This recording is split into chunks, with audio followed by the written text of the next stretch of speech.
सध्या महाराष्ट्रातील अनेक शेतकऱ्यांच्या चर्चेत एकच प्रश्न, नमो शेतकरी योजनाचा हप्ता नेमका कधी येणार? कारण गेल्या काही दिवसापासून या योजनेबद्दल सरकारकडून फारशी माहिती समोर येत नव्हती. त्यामुळे अनेक शेतकरी बोलत होते की ही योजना बंद झाली का? सरकारकडे निधी राहिला नाही का? की शेतकऱ्यांचा विषय सरकार विसरला आहे? हा प्रश्न निर्माण होण्याचं कारणही तसंच आहे.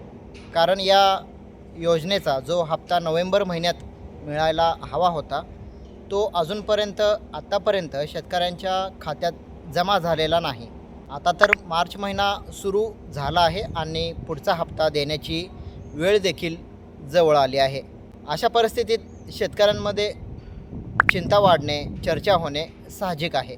मात्र सध्या सुरू असलेल्या अर्थसंकल्पीय अधिवेशनात काही लोकप्रतिनिधीकडून हा विषय थेट सरकारसमोर मांडण्यात आला, प्रश्न विचारण्यात आला. त्यावर उत्तर देताना राज्याचे कृषी मंत्री दत्तात्रय भरणे यांनी काही महत्त्वाच्या गोष्टी स्पष्ट केल्या आहेत. त्यांनी सांगितलं की PM किसान योजनेच्या धर्तीवर महाराष्ट्रात सुरू असलेली नमो शेतकरी महासन्मान निधी योजना बंद झालेली नाही. या योजनेचा 8वा हप्ता अद्याप बाकी आहे आणि तो लवकरच शेतकऱ्यांच्या खात्यात जमा केला जाईल, अशी माहिती त्यांनी दिलेली आहे.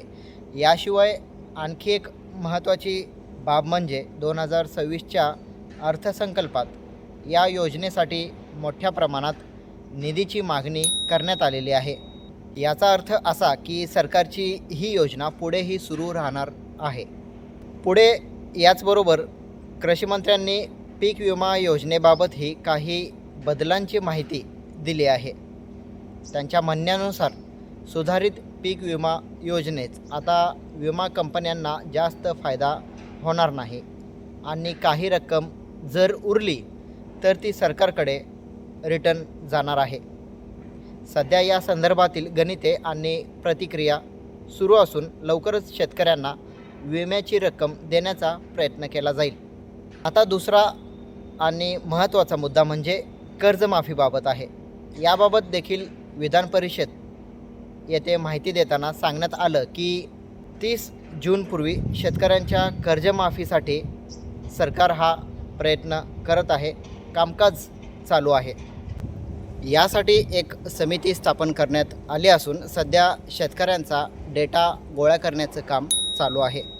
म्हणजेच शेतकरी मित्रांनो, एकंदरीत पाहिलं तर नमो शेतकरी योजनेचा हप्ता सरकारच्या लक्षात आहे आणि तो लवकरच देण्याचा सरकारचा प्रयत्न चालू आहे, असे संकेत या आपल्याला सध्याच्या अधिवेशनात बघायला भेटत आहे.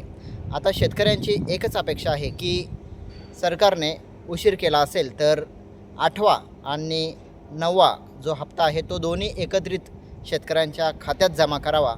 कारण शेतीमध्ये सध्या खर्च मोठ्या प्रमाणात वाढलेला आहे आणि अशावेळी या मदतीची शेतकऱ्यांना खूप गरज आहे.